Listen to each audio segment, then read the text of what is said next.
Un tournant historique est à l'œuvre. On peut pas continuer comme ça, c'est pas possible. Our world is at the crossroads.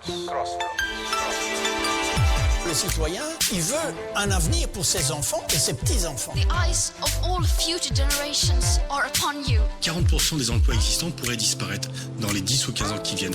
L'homme est en train de changer. La première. On vit peut-être un tournant là. Déclic. Le tournant. Est-ce qu'on est déjà demain ?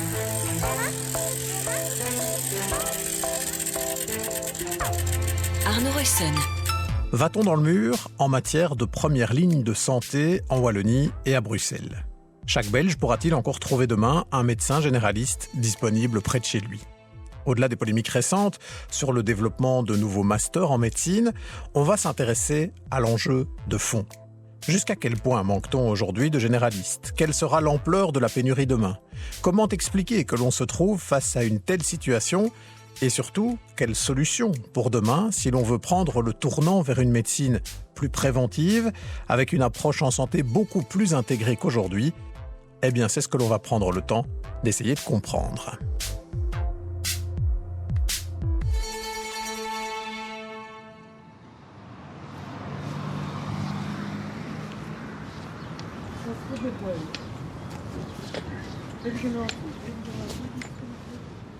Pour explorer cette question, direction tout d'abord le centre de Philippeville, au sud-ouest de la province de Namur. Une petite ville à la campagne de 9000 habitants qui fait partie des quelques 40 communes répertoriées en pénurie grave de médecins généralistes. Excusez-moi madame, je peux vous embêter quelques secondes ?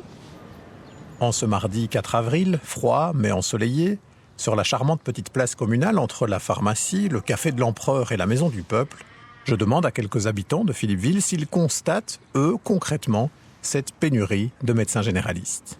Oui, effectivement. Mon médecin traitant est bientôt pensionné et c'est vrai que du coup, on se demande vers qui on va se tourner. Et vous voyez d'autres médecins, cabinets émerger sur la commune ou bien il y a un problème ? Il y en a quelques-uns, mais du coup, ils ne prennent déjà plus de nouveaux patients. Pour avoir un rendez-vous chez le médecin, quelquefois, c'est la croix et la bannière. Oui.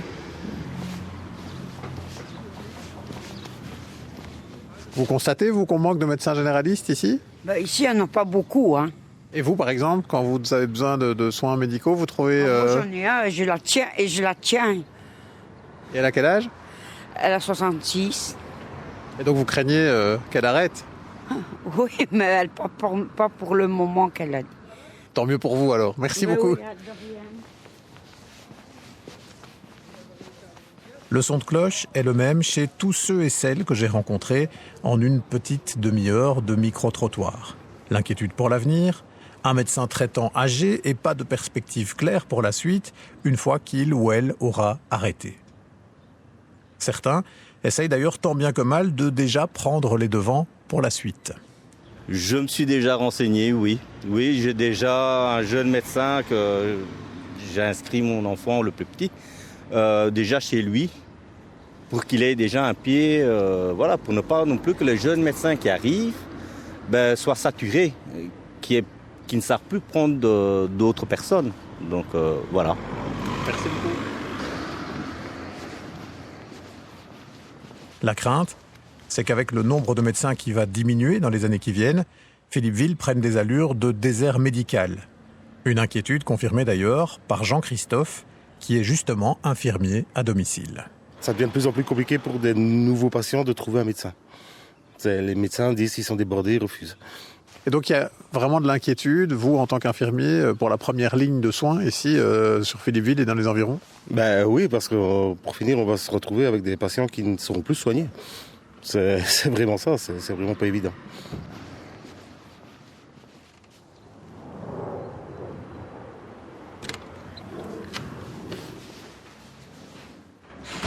Je décide du coup de pousser la porte du cabinet de l'un des médecins de la commune. Il s'appelle Christian Gillard. Bonjour. Bonjour. Arnaud Ruyssen. Enchanté. Voilà. Et il accepte de me dégager un peu de temps dans une journée remplie de consultations. Vous pouvez vous installer, on va prendre la tension. Voilà. Et alors que le téléphone n'arrête pas de sonner.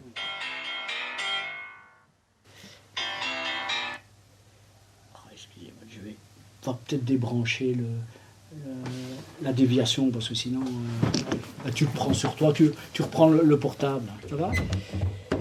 Bien que toujours en pleine forme, Christian Giard fait partie de ces médecins qui arrivent aujourd'hui à l'âge de la pension, ou en tout cas à l'âge où beaucoup prennent leur pension. Écoutez, j'ai 65 ans, je suis sorti en 82, donc il y a 40 ans et un peu plus que je suis installé sur Philippeville. Vos journées de médecin généraliste aujourd'hui, elles ressemblent à quoi ? Écoutez, je fais encore mes 12 heures par jour. Et dans des entités voisines, il y a des gens qui travaillent de 7 heures du matin à 10, 11 heures du soir. Il y a pénurie, ça c'est sûr.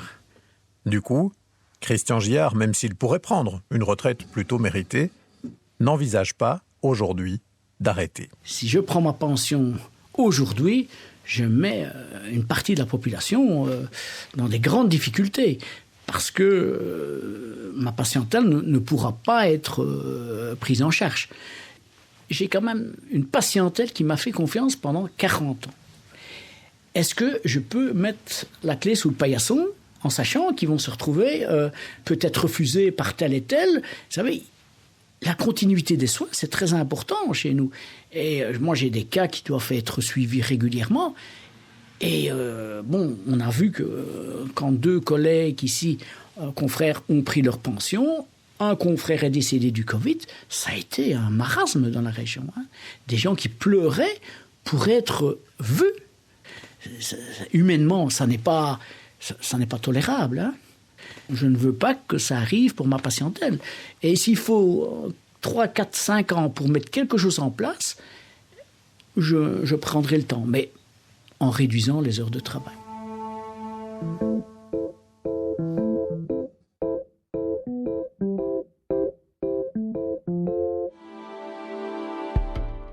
Des histoires comme celle-là, je pourrais vous en raconter des dizaines.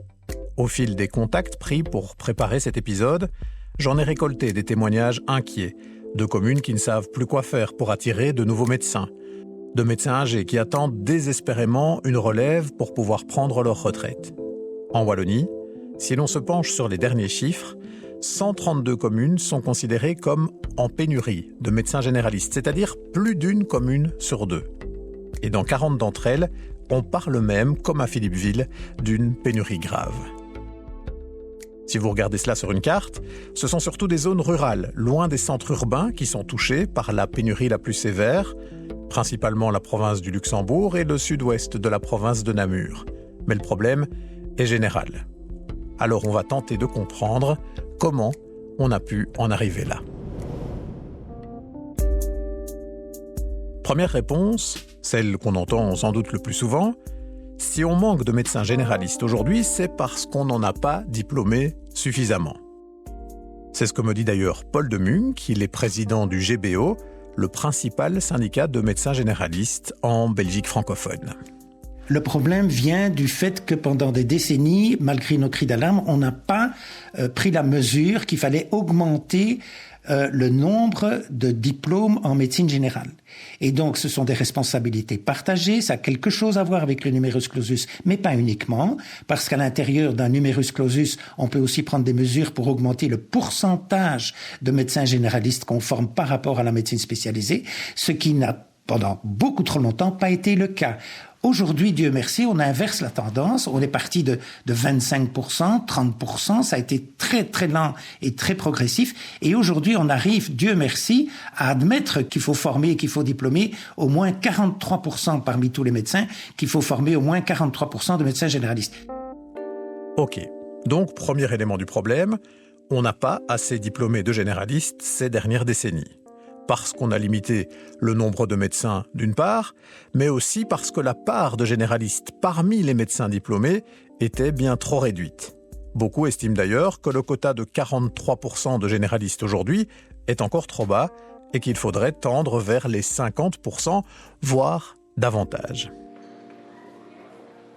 Mais pourquoi, au fond, est-on entré dans cette logique de quota de médecins ?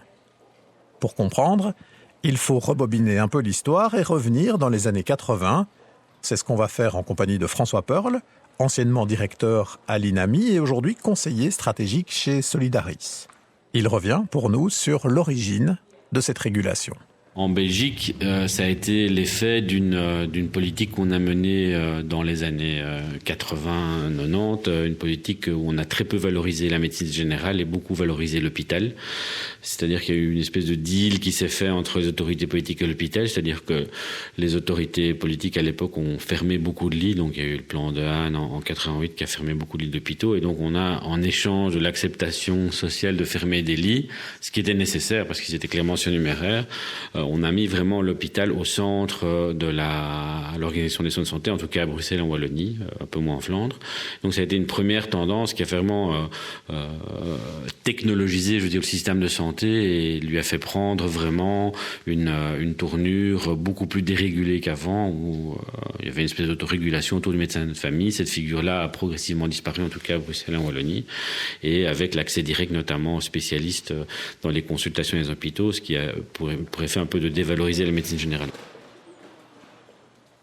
Donc ça, c'est un premier élément. En Wallonie, et à Bruxelles en particulier, on est sorti d'un modèle où le médecin de famille, le médecin généraliste, avait un rôle central pour aller vers un modèle plus tourné directement vers l'hôpital et la possibilité pour tout un chacun d'aller voir tel ou tel spécialiste sans spécialement passer d'abord chez son médecin traitant. Mais à cela, s'est ajoutée alors une deuxième mesure. À ce moment-là, des voix se sont élevées en disant « Oui, mais puisqu'on met l'hôpital au centre du jeu, on va avoir un gros problème au niveau de la suroffre médicale, puisque si on ferme le nombre de lits, mais qu'on ne limite pas le nombre de médecins, en fait, les problèmes vont rester. C'est-à-dire qu'il va y avoir un très grand nombre d'actes probablement inutiles qui vont être faits par le fait qu'il y ait des concurrences qui vont se faire, non plus alors simplement au niveau des lits, mais au niveau des consultations ambulatoires. Et donc, est venue l'idée une nécessité de réguler alors l'offre médicale et réfléchir à l'idée qu'il y avait, comme dans tous les secteurs de la vie économique, un lien clair entre l'offre et la demande. Et donc on s'est dit, voilà, on va planifier l'offre et on va surtout la rationner, l'organiser de telle sorte à ce qu'elle soit parfaitement ajustée aux besoins de soins et qu'elle ne soit pas surnuméraire pour éviter qu'on ait des médecins qui, pour gagner leur vie, soient obligés de faire des consultations et surtout des actes techniques inutiles. L'idée était donc que dans notre système où les médecins, qu'ils soient généralistes ou spécialistes, reçoivent un honoraire pour chaque acte pratiqué, il fallait éviter une multiplication d'actes qui auraient grevé les caisses de la sécurité sociale. Le moyen imaginé alors pour empêcher ça, c'est de limiter l'offre de soins en plafonnant le nombre de médecins via un numerus clausus qui est toujours d'application aujourd'hui. Alors, bonne ou mauvaise mesure ? L'efficacité de cette régulation par l'offre est aujourd'hui très discutée dans la littérature scientifique. Mais au-delà de ça, le problème c'est surtout qu'en Belgique, au moment où l'on a décidé de procéder de la sorte, on l'a fait sur de très mauvaises données de base. On a basé jusqu'en 2012 toute la planification de l'offre médicale sur le postulat que tous les médecins en exercice pratiquaient.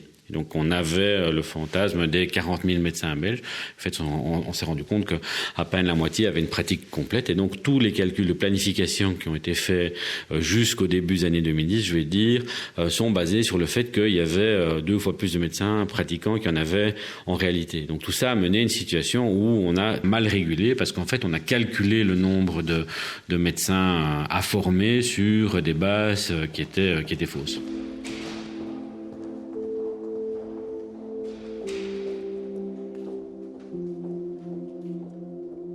Résumons un peu tout cela parce que ça fait beaucoup d'informations en peu de temps.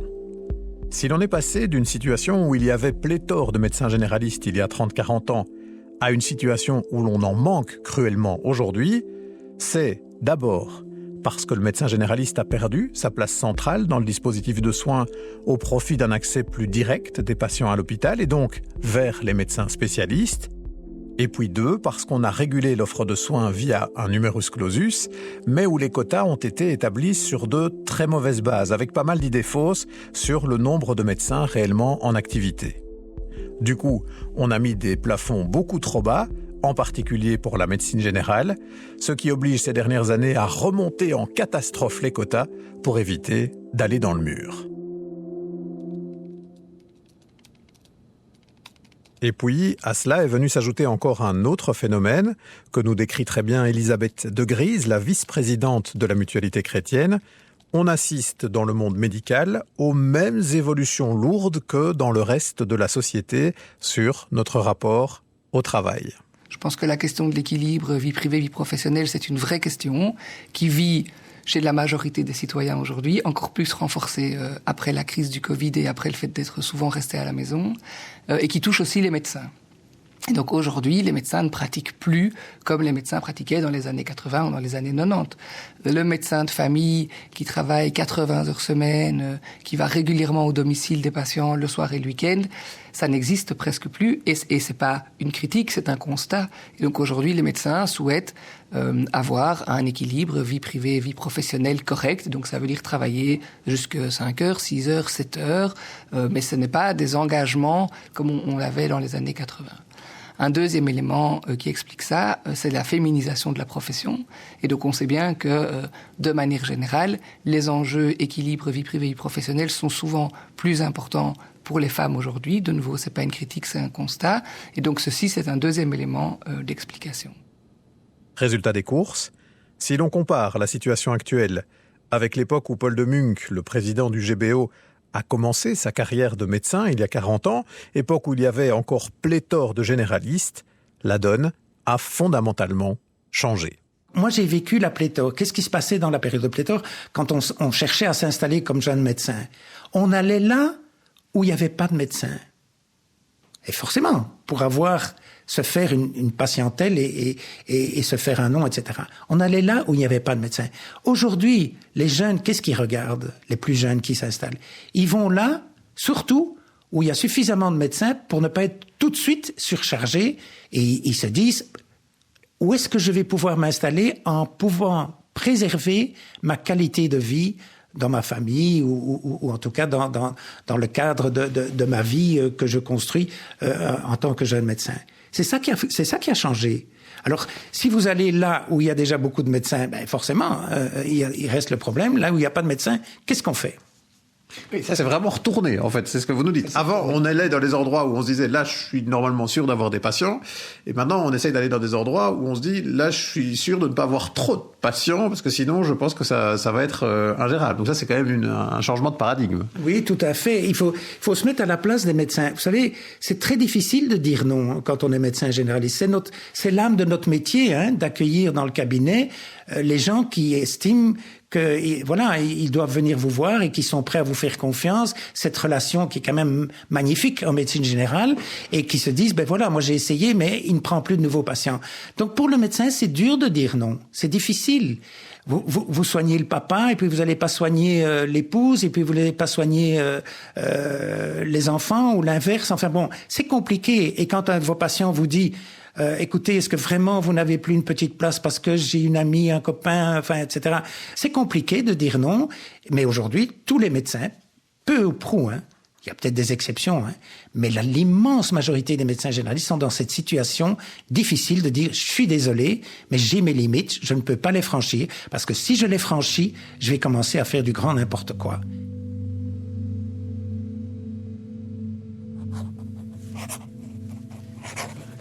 Tu vas aller faire un scanner lombaire. On va voir s'il n'y a pas d'hernie discale. S'il y a une hernie discale, qu'est-ce que je fais?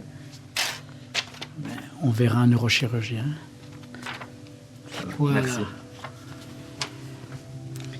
Enfin, on n'en est pas encore là. Ah bah super, on verra alors.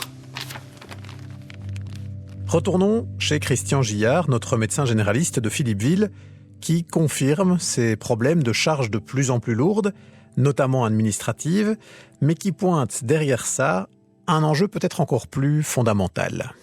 On est en première ligne pour le mal-être de la société. Il y a un tas de problèmes qu'on n'avait jamais il y a 20 ans. Genre quoi? Qu'est-ce que vous avez constaté dans l'évolution, en fait, oui, du mal-être de la société? Les familles éclatées, le décrochage scolaire, les burn-out en tout genre, le harcèlement au travail. Mais qui vient chez qui? La première ligne, c'est nous. On ne sait pas tout solutionner. Mais en règle générale, c'est chez nous qu'ils arrivent. Donc, faudra avoir 10 bras, 10 têtes. Oui. Alors, que faire pour renforcer la première ligne de soins au niveau des généralistes, mais pas seulement ? Comment rencontrer le problème spécifique des zones rurales, où il est parfois très difficile d'attirer aujourd'hui des candidats médecins et où l'on entend les besoins très importants ? J'ai posé cette question aux différents interlocuteurs et interlocutrices que je suis allé voir, et chez chacune, j'ai trouvé la même réponse.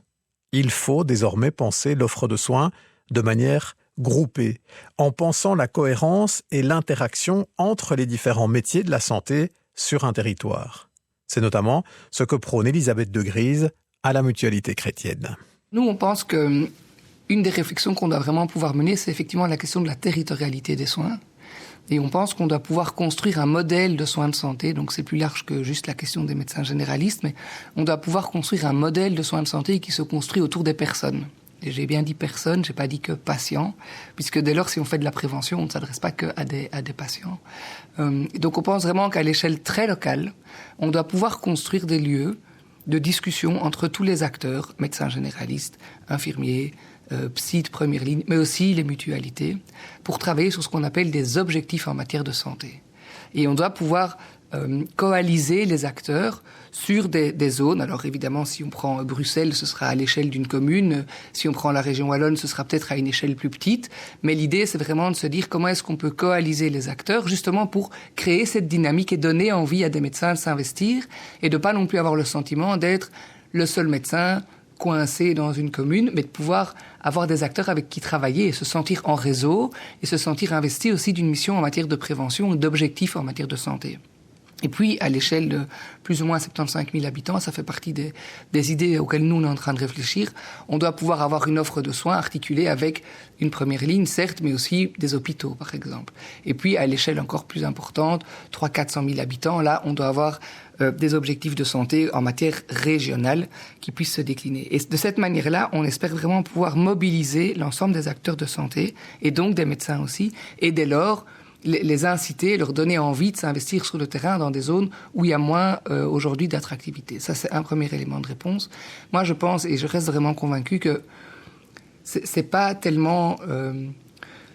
c'est pas tellement la zone dans laquelle on s'investit, c'est pas tellement le métier qu'on fait qui doit être porteur de mobilisation, c'est de participer à un système de santé positif qui doit mobiliser les médecins. Et ça, c'est aujourd'hui quelque chose qui manque. On le voit bien dans toute une série de pratiques. Les hôpitaux n'appellent pas toujours les médecins généralistes des patients qui reçoivent aux urgences, par exemple. Mais ce qu'il faut, c'est créer ça demain, c'est créer cette dynamique et donner l'envie aux gens de s'investir dans un système qui fait sens. Et François Pearl, pour Solidaris, la mutualité socialiste, ne dit pas autre chose. Je pense que le système qui est encore très très fort à Bruxelles, en Wallonie, avec le médecin qui travaille en solo, relativement détaché d'autres professionnels de la santé, c'est un système qui est intenable même sur du court terme. Donc il va falloir repenser complètement le système de soins et aller vers un système de soins beaucoup plus intégré où le patient est au centre d'une constellation de praticiens, où le médecin généraliste joue un rôle fondamental évidemment d'orientation vers les différents praticiens, mais où toute une série d'intervenants, comme par exemple le pharmacien, les infirmières à domicile, les kinés, les ergots, ou alors ce qu'on appelle les infirmiers ou les infirmières de pratique avancée, peuvent intervenir et réaliser toute une série d'actes qui ne doivent pas être nécessairement faits par le médecin généraliste, mais où le médecin généraliste intervient beaucoup plus comme un coordinateur de soins. Donc ça, c'est une première chose probablement qu'il faut faire, et c'est un premier levier d'action qui est urgent parce que c'est ce qui va permettre, parce qu'on va pas former suffisamment de médecins. Voilà, on forme un médecin généraliste en 7 ans, on va pas savoir en 2-3 ans remédier aux problèmes de pénurie qu'on a. C'est quelque chose qui va prendre beaucoup de temps, donc il faut aussi réfléchir à d'autres solutions et notamment cette réorganisation, tout simplement parce qu'il n'y a pas assez de médecins en zone rurale. Mais que faire alors pour les zones où ce travail en réseau ne va pas suffire ? Ces villages où il n'y a carrément plus de médecins, ces communes où ils vont quasiment tous partir à la pension en très peu de temps. Aujourd'hui, des primes existent pour motiver les jeunes médecins à aller s'installer dans les zones en pénurie, ce sont les fameuses primes Impulseo. Mais l'incitant ne semble pas suffire. Alors les communes rivalise d'ingéniosité pour tenter d'attirer chez elle des médecins un peu attendus comme des sauveurs.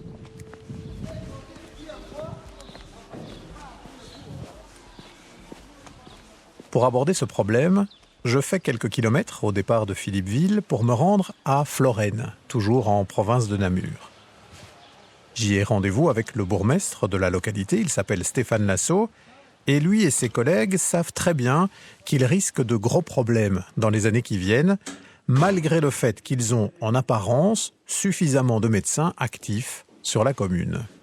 En fait, on a fait une analyse sur le fait que nous sommes à 15 médecins qui sont encore présents sur le territoire de Florennes et dont sur les 15, il y en a 8 qui ont plus de 65 ans. Et donc, on est conscient qu'à un moment ou l'autre, ce risque de pénurie. Premier problème donc, si le nombre de médecins actifs correspond à la norme prévue aujourd'hui, cela pourrait très vite changer, vu l'âge des praticiens. Mais à cela s'ajoute un second problème. Sur les 15 médecins toujours actifs, certains, précisément parce qu'ils ne sont plus tout jeunes, n'exercent plus à temps plein. Et du coup, lorsqu'on pondère par rapport au temps médical réellement presté, là, à ce moment-là, on redescend à 9, en dessous de 9, et là, on est en pénurie. En clair, même si elle est un peu masquée, la pénurie est déjà là et elle va s'aggraver à Florennes. Alors la commune essaye différentes possibilités. Elle a d'abord rencontré tous les médecins actifs pour leur demander comment les soulager. Pourquoi pas en favorisant les pratiques de groupe et en mettant à leur disposition un service administratif. Mais voilà, la proposition n'a pas suscité beaucoup d'enthousiasme. Alors la commune a suggéré aux médecins d'accueillir des assistants, des jeunes médecins en formation qui pourraient les remplacer demain, mais là encore, l'idée s'est heurtée à un problème. Quasiment aucun médecin de la commune n'était prêt à accueillir d'assistants ou d'assistantes. Résultat des courses, la commune décide finalement de créer elle-même une sorte de coworking médical sur la place principale de Florennes, un bâtiment financé par la commune et qui est d'ailleurs en cours d'aménagement.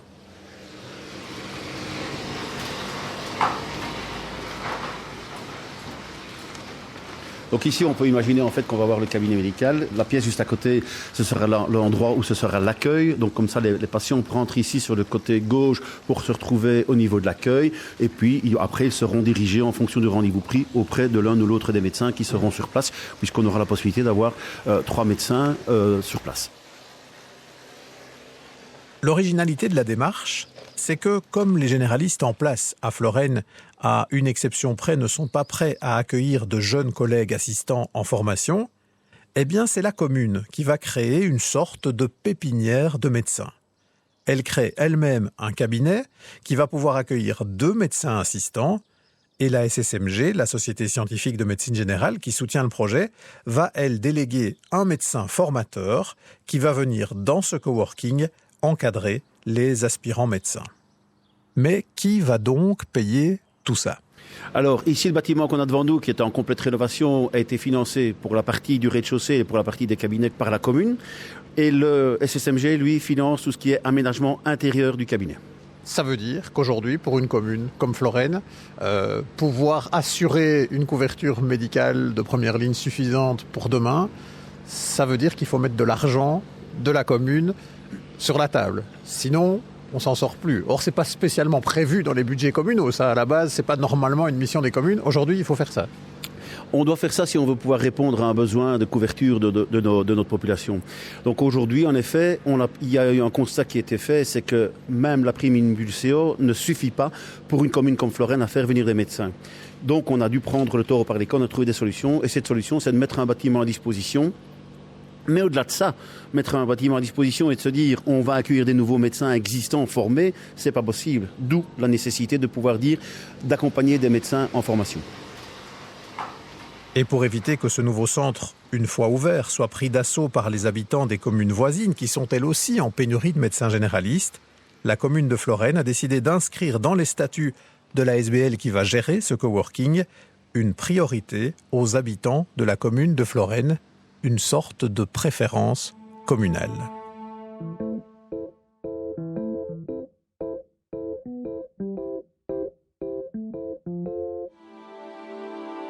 Quand on voit à quel point c'est compliqué pour les communes, et en particulier pour certaines communes rurales très éloignées des centres urbains, d'attirer des médecins ou même de futurs médecins en formation, on peut se demander s'il ne faudrait pas aller un cran plus loin.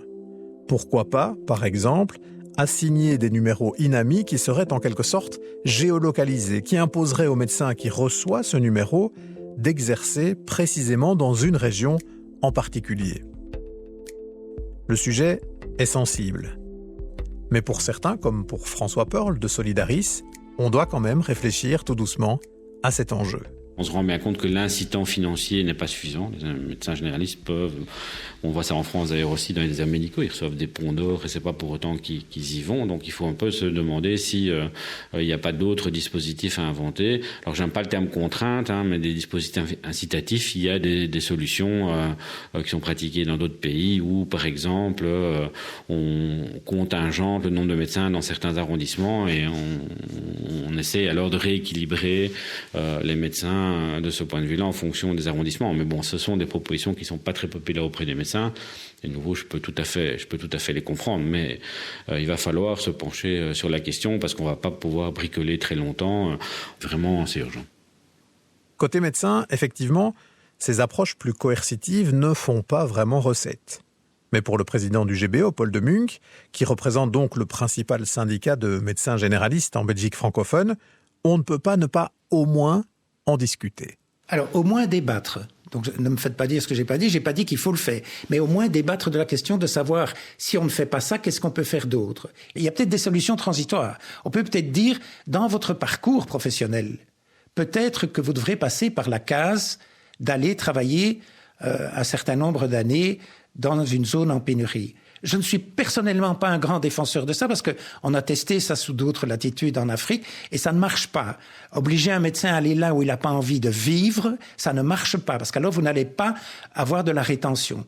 Mais lui donner l'occasion de découvrir que peut-être c'est agréable de travailler dans d'autres bassins de vie que celui où il est né, où il a étudié, où il a vécu, ça peut aider. Je connais des médecins qui travaillaient à Bruxelles ou dans le Brabant wallon, etc. Et pour des raisons X, Y ou Z sont partis, par exemple, dans le Luxembourg, et qui s'y trouvent parfaitement heureux, qui ont découvert que finalement, on peut vivre heureux et médecin généraliste au Luxembourg, même si on n'est pas né dans le Luxembourg. Quant à Elisabeth de Grise, de la Mutualité chrétienne, elle est sceptique sur l'idée d'imposer, mieux vaudrait motiver, dit-elle, mais pas seulement par des incitants financiers. Moi, je pense que ce qui est important, c'est que chacun se sente acteur d'un système de soins de santé. Et je ne suis pas sûre qu'en contraignant les gens à aller travailler dans telle ou telle commune, on les rende acteurs d'un système dynamique et positif. Je pense que c'est vraiment plutôt en travaillant sur les objectifs de santé au niveau local, de soins de santé au niveau local, les objectifs de santé au niveau micro ou méso, de travail en multidisciplinarité, en interdisciplinarité. Je pense que c'est plutôt ça qui doit motiver les gens que d'imposer. J'ai envie de terminer sur cet enjeu, alors, justement. Comment réenchanter pour demain la médecine de première ligne, y compris dans les zones rurales? Comment motiver les jeunes candidats médecins à choisir la médecine générale et à la pratiquer aussi loin des villes? Pour Paul de Muncq, cela se joue déjà dès la formation, avec des préjugés qui ont visiblement la vie dure dans les universités. Jusqu'il y a peu, on entendait encore des réflexions du style « Tiens, tu as terminé tes 6 ans maintenant, tu as fait une grande distinction, qu'est-ce que tu vas faire ?» Ah, je pense m'orienter vers la médecine générale. Encore trop souvent, il y a quelques années, mais pas si loin que ça, on entendait alors comme réponse quoi? On entendait « Ah ben non, quand même, tu as fait une grande dis, tu vas quand même pas faire du gâchis en ne faisant que la médecine générale. » Mais si. Justement, donc il faut inverser ce paradigme au niveau de l'université académique, de dire « Magnifique, tu as fait une grande 10, tu choisis la médecine générale, c'est génial. » Pourquoi? Parce que on a besoin aussi en médecine générale de médecins qui sont extrêmement performants, qui ont envie même de faire de la recherche, qui ont envie de faire un projet d'académisation. On manque de profs en médecine générale. Donc, il faut que les académies de médecine, les facultés de médecine mettent le paquet pour donner envie aux étudiants d'exercer quand même ce qui reste un des plus beaux métiers du monde. Et ça n'est pas normal de faire ce genre de réflexion en disant « Mais non, fais une spécialité, je suis sûr que tu seras reçu, etc. » Non. Heureusement quand même, sur ce front-là, les choses changent. progressivement. Alors j'ai discuté avec le vice-recteur à la santé de l'UC Louvain récemment, qui me disait que c'était ces temps-ci les premières années où il voyait que même des premiers de promotion choisissaient la médecine générale. Et donc je trouve que ça c'est un vrai bon signe d'évolution dans les mentalités par rapport à ces questions qui pouvaient vivre avant, de dire effectivement les meilleurs font les grandes spécialisations et puis les derniers font la médecine générale. Je trouve vraiment que ça c'est un signal positif et ça ne fait que renforcer l'idée de renforcer le rôle du médecin généraliste et retravailler sur les questions de nomenclature et de financement de l'ensemble des spécialités. On a sorti il y a quelques années une réflexion éthique sur la rémunération des médecins en se disant vraiment en fait comment faire en sorte que l'ensemble des spécialités soient attractives, comment faire en sorte que des professions, certes libérales, mais financées au moyen d'argent public, en grande partie, soient raisonnables et qu'on n'ait pas une différence aussi importante entre un néphrologue et un gériatre, par exemple. Les différences sont aujourd'hui de l'ordre de 1 à 6 ou 7, j'ai pas revu les derniers chiffres. Et cette réflexion-là doit aussi amener à revaloriser certaines spécialités, en ce compris la médecine générale, pour ne plus avoir des écarts aussi gigantesques, mais faire en sorte que les choix puissent se faire aussi en fonction des besoins et en fonction de ces questions de planification qu'on a déjà évoquées tout à l'heure. Que les choix d'orientation soient de vrais choix guidés par les besoins et pas par la rémunération. Revoir les études, repenser les rémunérations, ce sont donc déjà 2 clés, mais nos 3 interlocuteurs convergent pour dire qu'il faut repenser plus fondamentalement notre approche de santé. C'est là, sans doute, que se situe le tournant.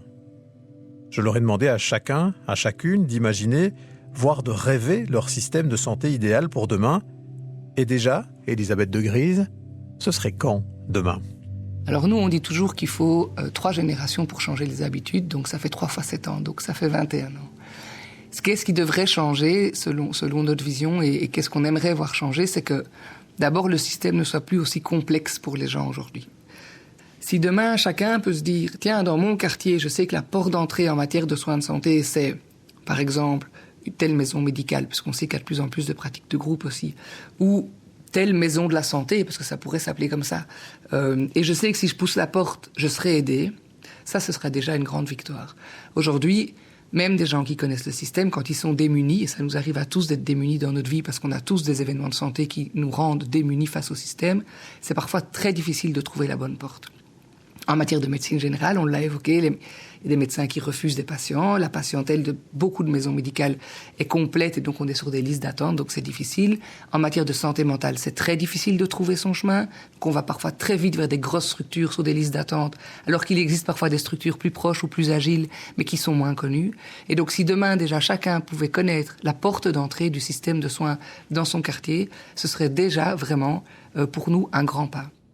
Le médecin de demain, ce sera un médecin qui pourra accueillir dans de bonnes conditions l'ensemble des gens qui font appel à sa structure.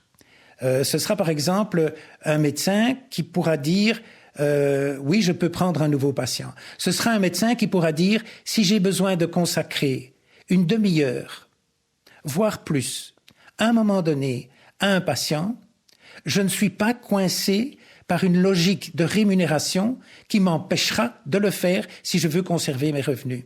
C'est une grosse question qui est récurrente. Si je prends une demi-heure, mon cabinet ou mon activité n'est pas rentable. Donc je suis obligé de limiter à un quart d'heure. Ça ne va pas. Donc je pense que le médecin de demain, c'est ça. Et aussi dégager du temps pour pouvoir mieux s'inscrire dans une démarche interdisciplinaire et je dirais même transdisciplinaire. Comment le médecin généraliste de demain peut s'enrichir de l'expérience et de l'expertise des autres professions de santé qui l'entourent. L'infirmier, le kiné, l'ergothérapeute, le logopède, etc., etc., le pharmacien.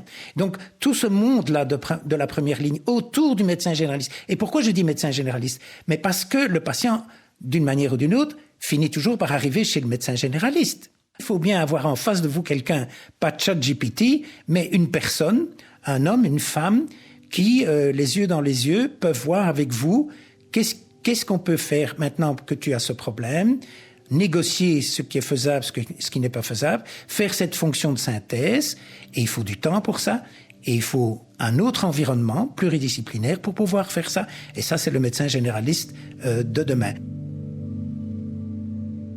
Ce qui veut dire alors, comme l'évoque brièvement Paul de Muncke, qu'il faudra aussi revoir le mode de rémunération des médecins. Et c'est ce que pense d'ailleurs aussi François Pearl.